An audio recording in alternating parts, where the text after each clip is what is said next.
به ومن تبعه ومواله. أشهد أن لا إله إلا الله وحده لا شريك له وأشهد أن سيدنا محمدا عبده ورسوله لا نبي بعده. اللهم صل على سيدنا محمد النبي الأمي وعلى آله وصحبه وبارك وسلم.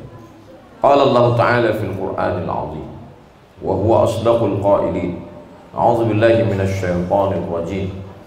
يا أيها الذين آمنوا اتقوا الله حق تقاته ولا تموتن إلا وأنتم مسلمون. وقال تعالى في آية أخرى: يا أيها الذين آمنوا اتقوا الله وقولوا قولا سديدا يصلح لكم أعمالكم ويغفر لكم ذنوبكم ومن يطع الله ورسوله فقد فاز فوزا عظيما. عباد الله، أوصيكم ونفسي بتقوى الله وطاعته فقد فاز المتقون. Hadirin jamaah Jumat yang dimuliakan Allah Subhanahu wa taala. Begitu banyak nabi-nabi yang dikirim Allah Subhanahu wa taala, tapi hanya beberapa nama saja yang disebutkan dalam Al-Qur'an. Ada nama-nama yang disebutkan dalam Al-Quran yang kita yakini sebagai Rasul utusan Allah, tapi tidak semuanya kita sebutkan dalam sholat 5 waktu.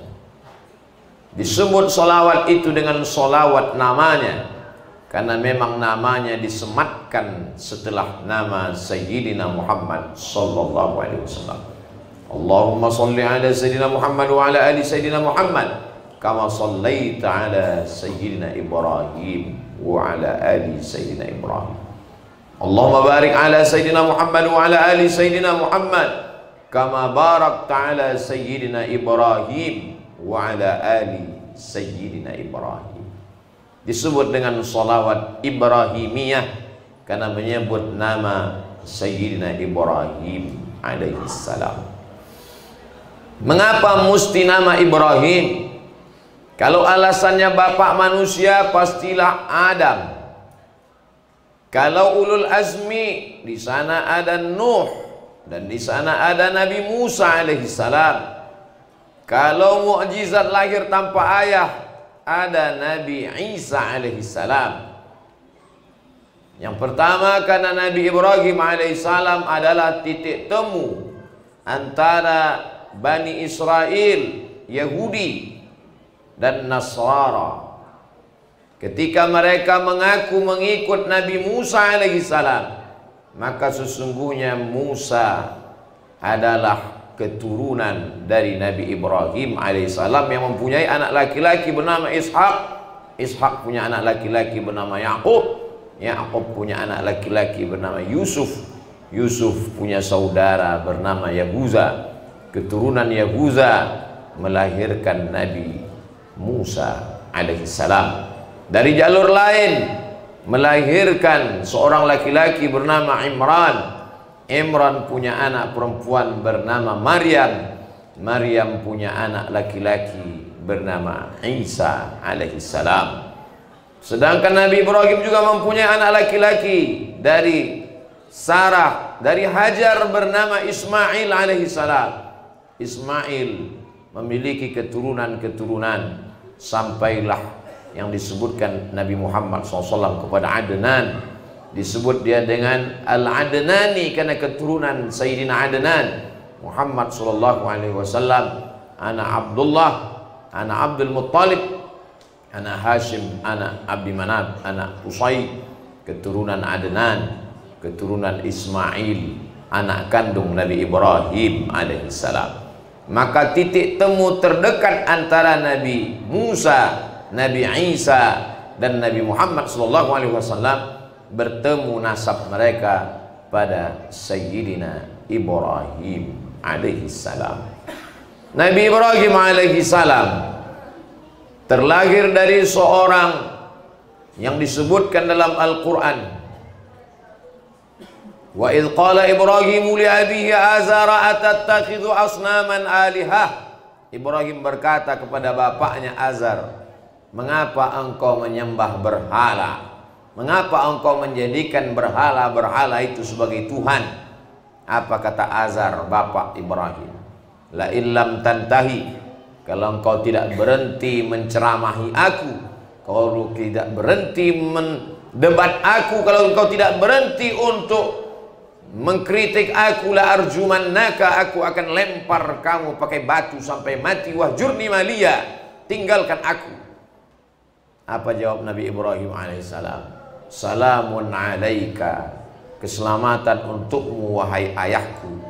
Sa'astaghfirulaka rabbi, aku akan mintakan ampun kepada Allah atas dosa-dosamu. Innahu kana bi hafiyya, sesungguhnya Allah mengampunkan segala dosaku dan aku sangat dekat kepada Allah subhanahu wa ta'ala. Ujian yang pertama adalah ujian menghadapi keluarga dekat. Nabi Ibrahim alaihissalam lulus.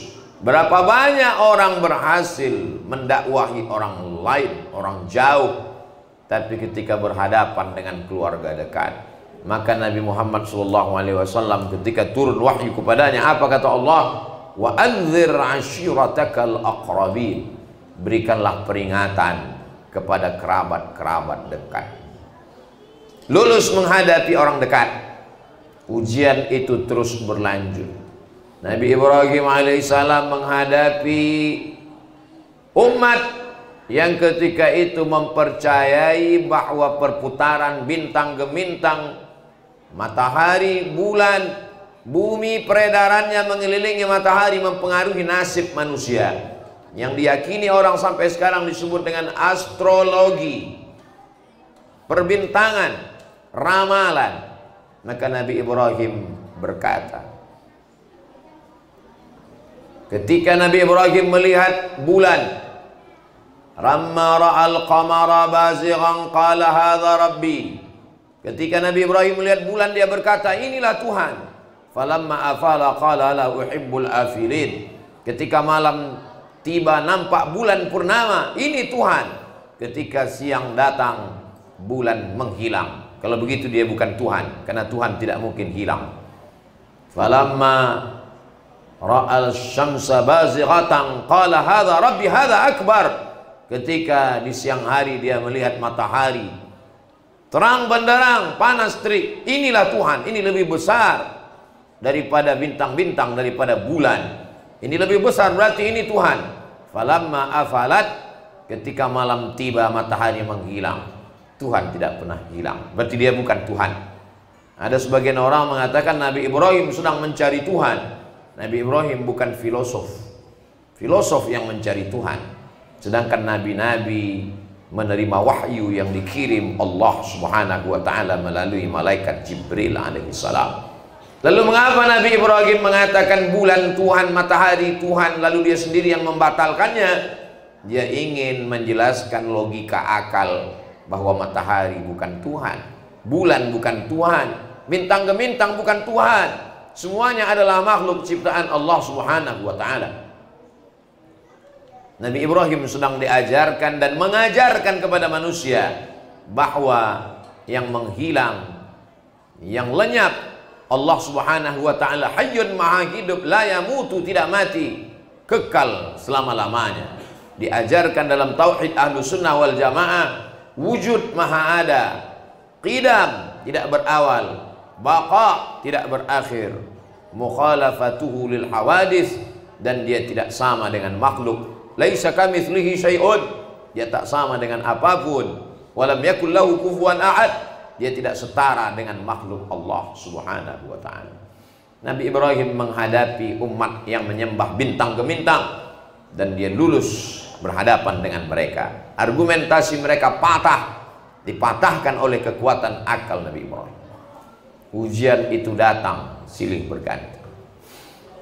Sekarang Nabi Ibrahim menghadapi orang-orang yang menyembah berhala-berhala. Nabi Ibrahim ketika siang itu melihat mereka semua sedang pergi ke kebun, Nabi Ibrahim pun menghancurkan berhala-berhala itu. Setelah itu Nabi Ibrahim menggantungkan satu kampak di berhala yang paling besar. Sengaja dia sisakan, tidak dia hancurkan.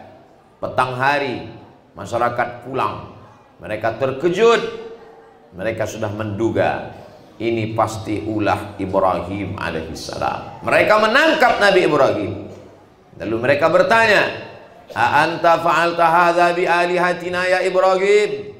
Apakah engkau yang melakukan ini kepada Tuhan kami wahai Ibrahim? Engkau yang meluluh lantakkan, menghancurkan berhala ini hingga berkeping-keping.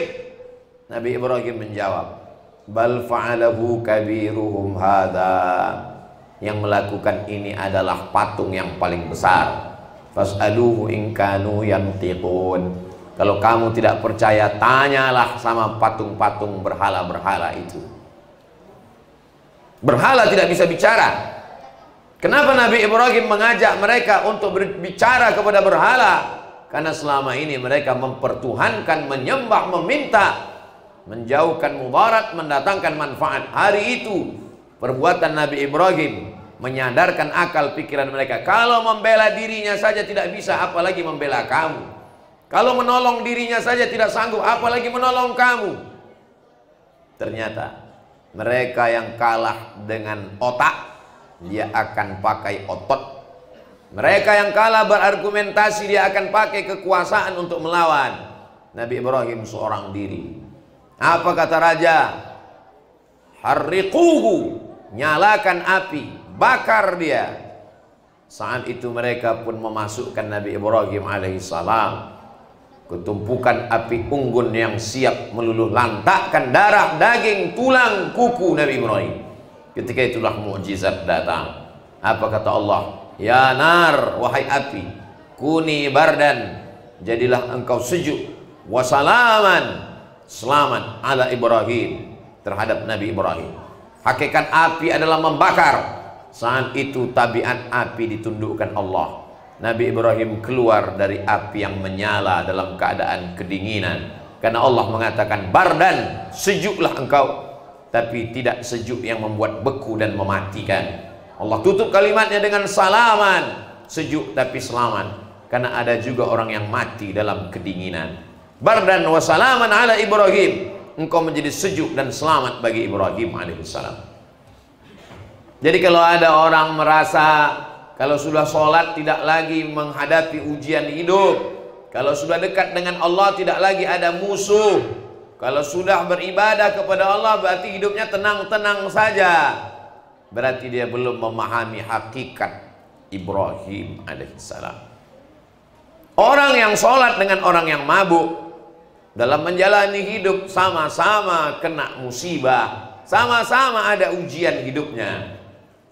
Yang dikhawatirkan bagi orang yang sudah hijrah, kenapa saya sudah hijrah? Kenapa sudah berhenti minum khamar? Kenapa sudah menyembah Allah? Ujian masih datang silih berganti. Cara berpikirnya salah. Dia menganggap kalau sudah ke masjid hidup tenang, senang, kenyang. Hidup adalah ujian. Ujian itu tetap akan datang, sebagaimana pernah datang kepada Nabi Ibrahim alaihissalam. Itulah mengapa kita sebut namanya kama shallaita ala Ibrahim wa ala ali Ibrahim, kama barakta ala Ibrahim wa ala ali Ibrahim, supaya kita sadar diri selama 24 jam dari mulai subuh, zuhur, asar, maghrib, isya, duha, tahajud, witir, qabliyah, ba'diyah, tahiyatul masjid, bahwa aku mengikuti jalan Nabi Ibrahim alaihissalam. Kalau ia diuji padahal dia dekat, dia kekasih Allah, Khalilullah, apalagi aku yang jauh. Aku hanya berusaha mencintai Allah, aku belum tentu dicintai Allah. Maka beragama sesungguhnya membuat kita merasa bahwa ujian itu adalah bentuk kasih sayang Allah subhanahu wa ta'ala, sebagaimana yang dialami oleh Nabi Ibrahim alaihissalam. Lulus ujian menghadapi ayah, lulus menghadapi umat penyembah matahari, bintang gemintang, lulus menghadapi penguasa yang zalim memaksakan keyakinannya menyembah berhala. Habiskah ujian hidup? Belum. Selagi hayat dikandung madan, selagi ruh masih bersemayam dalam jasad, selama nafas masih berhembus, kita belum selesai ujian. Ar-rahah fil jannah, istirahat itu nanti di surga bersama Rasulullah sallallahu alaihi wasallam. Ibrahim alaihissalam merindukan seorang anak buah hati belayan jiwa. Sudah menikah dengan Sarah, Mereka mengatakan tidak akan mungkin punya anak, karena istrimu itu seorang yang sudah tidak mungkin punya anak. Nabi Ibrahim alaihissalam menikah dengan Hajar. Doanya dibaca setiap kaum muslimin muslimat pagi, petang, siang dan malam. Rabbi habli minas shalihin, berikan aku anak yang soleh. Rabbi habli minas shalihin. Menurut Imam Abul Fida Ismail Ibnu Katsir dalam tafsir Al-Quranil Azim, 86 tahun umur Nabi Ibrahim alaihissalam, barulah Allah mengirimkan anak bernama Ismail alaihissalam. Orang-orang sudah memvonis semuanya tidak akan mungkin punya anak, tapi kalau Allah berkuasa, akhirnya lahir juga anak yang dinanti. 86 tahun. Ternyata kebahagiaan itu bertambah-tambah. Rupanya istri yang sudah dikatakan semua orang banyak mengatakan mandul, tidak akan mungkin punya anak. 99 tahun umur Nabi Ibrahim, 13 tahun setelah kelahiran Ismail, maka Sarah juga mengandung. Lahir lagi satu anak laki-laki, diberi nama Ishak alaihi salam. Maka ada dua anak, Ismail dari Hajar, Ishak dari Sarah. Maka kita menyebutnya wa ala ali Ibrahim, karena yang soleh bukan hanya sekedar Ibrahim, tapi Sarah juga wanita yang solehah, Hajar juga wanita yang solehah, dan anaknya juga Ismail seorang yang soleh, dan Ishak juga seorang yang soleh. Buah dari doa. Kalau Allah subhanahu wa ta'ala sudah berkehendak, la mani'a lima a'taita, kalau Allah mau memberi tak ada yang bisa menahan. Wala mu'tiya lima mana'ta, kalau Allah mencegah tidak ada satu yang bisa memberi. Berkumpul seluruh umat manusia, ala ayyadurruka bisyai'in, mereka ingin membunuhmu, ingin memenjarakanmu, ingin mengalahkanmu. La yadurruka illa bisyai'in qad kataballahu alaik, tidak akan terjadi kecuali memang sudah ditakdirkan Allah subhanahu wa ta'ala. Itulah rukun iman, an tu'mina bil qadari, beriman kepada takdir, khairihi wa syarrihi, yang baik maupun tidak baik. Kita hanya berkata la haula wala quwwata illa billahil aliyil azim. Setelah kelahiran Ismail, selesaikah ujian? Belum. Datang lagi ujian. Diminta Allah untuk mengantarkan anak itu ke tempat yang jauh. Askantu min dzurriyyati, aku tinggalkan anakku fi wadin ghairi dzi zar'in, di suatu lembah yang tak ada tanam-tanaman, inda baitikal muharram, di samping Ka'bah. Itu menunjukkan bahwa zaman Nabi Ibrahim Ka'bah sudah ada. Hanya saja bangunan itu hancur lebur akibat banjir bandang pada zaman Nabi Nuh.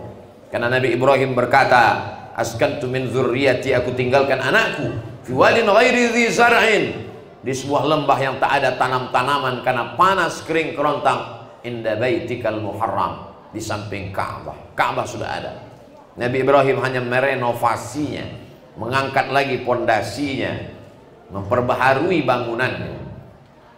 Lalu kemudian karena itu perintah Allah, anak yang dinanti 86 tahun mesti ditinggalkan. Jarak dari Makkah ke Palestina, dari Baitullah ke Baitul Maqdis, dari Masjidil Haram ke Masjidil Aqsa, harus ditinggalkan. Sampai usianya remaja, datang lagi ujian yang lebih berat daripada itu.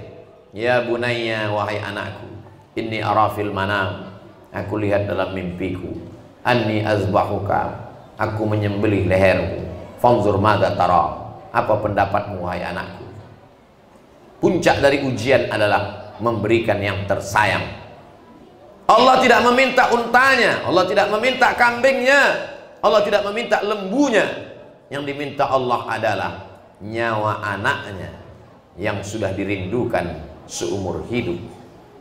Di usia yang senja diminta Allah untuk menyembelih anaknya. Ujian terberat, lebih berat daripada menghadapi ayah, lebih berat daripada menghadapi penguasa yang zalim. Ini adalah bagian dari jiwa yang mesti dikorbankan kepada Allah. Mau tidak mau, suka tidak suka, dia mesti menyerahkannya kepada Allah. Makanya disebut dia dengan Hanif, orang yang condong kepada kebenaran. Muslim, dia adalah orang yang berserah diri kepada perintah Allah. Maka anak Ibrahimu Yahudian, Nabi Ibrahim bukan Yahudi, wala Nasranian, Nabi Ibrahim bukan Nasrani, walakin kana hanifan, tapi dia orang yang condong kepada kebenaran, musliman, dia seorang yang berserah diri kepada Allah. Wa makana minal musyrikin, dan dia bukan orang yang mempersekutukan Allah. Ketika pisau itu sudah menempel di leher anaknya, disitulah datang mukjizat. Mukjizat datang beberapa kali. Fafadainahu bidzibhin azim, kami tebus anaknya itu dengan seekor sembelihan yang besar. Semua ujian berakhir dengan kebahagiaan. Semua tetes peluh keringat darah dan air mata itu akan ditebus dengan senyuman manis pada akhirnya. Itu suratan Nabi Ibrahim. Kita tidak tahu bagaimana suratan nasib kita sampai akhirnya dia menghadap Allah Subhanahu wa ta'ala, dan predikatnya adalah sebagai seorang nabi yang juga seorang rasul, seorang ulul azmi. Disebut dalam Al-Quran, disebut dalam sholat setiap orang yang beriman, dan dalam iftitah pembuka sholat yang kita baca itu adalah sifat Nabi Ibrahim alaihissalam. Wajjahtu wajhiya lilladzi fatara as-samawati wal arda hanifan musliman wa ma ana minal musyrikin. Aku condong kepada kebenaran, aku berserah diri kepada Allah, dan aku bukan orang yang mempersekutukan Allah. Kalau kita berani menyebut nama Ibrahim alaihissalam, maka ujian yang datang pada Nabi Ibrahim sedikit banyak juga akan menyapa kehidupan kita. Mudah-mudahan kita diberikan kekuatan seperti yang diberikan Allah kepada Nabi Ibrahim alaihissalam. Barakallahu li wa lakum fil Qur'anil azim, wa nafa'ani wa iyyakum bima fihi minal ayati wa dzikril hakim, wa taqabbala minni wa minkum tilawatahu innahu huwal ghafurur rahim. Bismillahirrahmanirrahim.